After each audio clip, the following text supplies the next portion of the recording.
Hello ladies and gentlemen, welcome to Ryan the Lion Video Games with me, Ryan the Lion, and today we are counting down from 10 to 1 my top PS4 games of 2015. Now these are consisting only on the PlayStation 4, truly to the fact because I don't have an Xbox One and or a PC. So this is the top 10 games of 2015 and I hope you can enjoy them. Up first, number 10, Assassin's Creed Syndicate. Now, this might come to a bit of a shock to people, but Assassin's Creed Syndicate, I believe, was a return to form for the series. Now, I personally haven't felt like there's been a good Assassin's Creed game in the last, God knows, probably about 3-4 years. I think Black Flag was the closest it came to coming back to enjoying a good Assassin's Creed game. I didn't enjoy Assassin's Creed 3. Black Flag was a little bit better.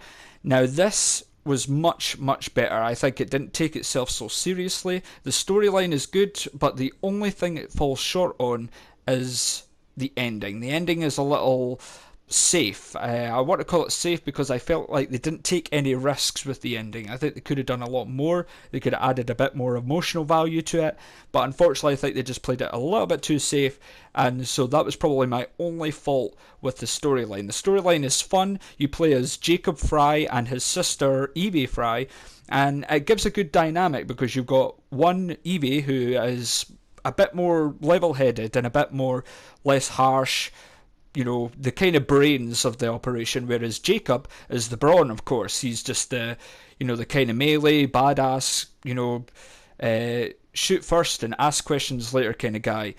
And it gives a good dynamic. There's lots of fun gameplay to both, you know, both characters, and playing both characters is, you know, really fun to use. Not only that, I think the missions aren't so serious either. The missions are fun again. There isn't anything too complicated about it, but there is some puzzle solving here and there. Not too much, but there is some puzzle solving which does require a little bit of brain work, but still a little bit on the light side, not taking itself too seriously. The combat is as good as ever. The combat's always been a given for the Assassin's Creed series. I think it's always been pretty solid, you know, going along the likes of Batman, the Arkham series and stuff like that.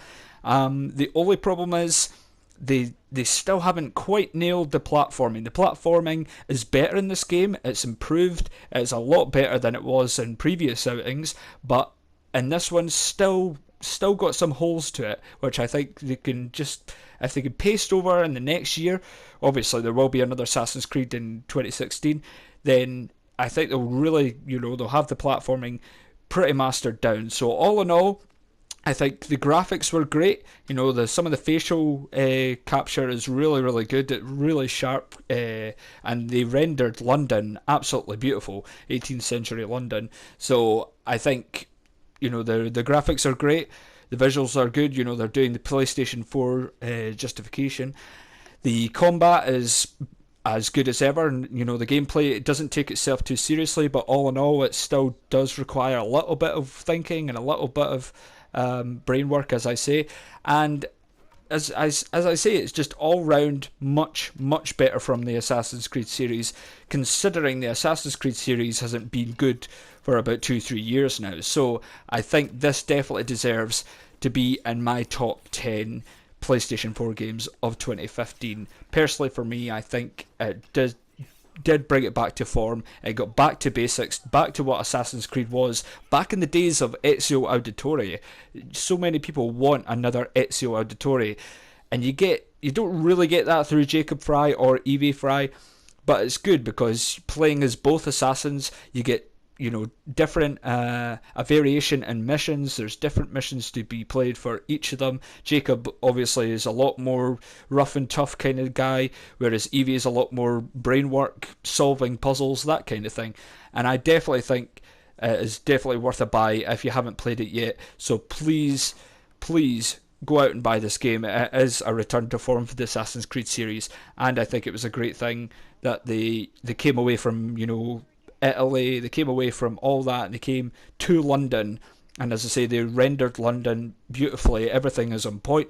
Big Ben and stuff like that. I have heard a few things, a few murmurs of people saying that apparently geographically it's not set out right, which might be true. I'm not, my geographical knowledge of London is pretty poor, but I believe it looks the part. You've got Big Ben, Westminster Abbey, Downing Street, all those big sightseeing moments, and you can climb on these buildings and take a great look out to the city, and it's rendered really, really well. So I would definitely recommend this to be a buy for you guys if you haven't played it already. It is a return to form for the Assassin's Creed series, which has been pretty shoddy in the last 2-3 games. So I would definitely recommend it, especially if you're an Assassin's Creed fan, which I was. I didn't really enjoy Black Flag, etc. But it's definitely a return to form for me, and that's why it deserves number 10 in my top 10 PS4 games of 2015. So join me for number 9, which I will be going to the horror world, and again, another game that returned to form in my eyes. So please join me for number 9, and if you've enjoyed this video or you agree, then please hit that like button, and for all the gaming updates on Assassin's Creed Syndicate and all the gaming updates on Ryan the Lion video games, then please subscribe. Thank you guys for watching, and I will see you at number 9.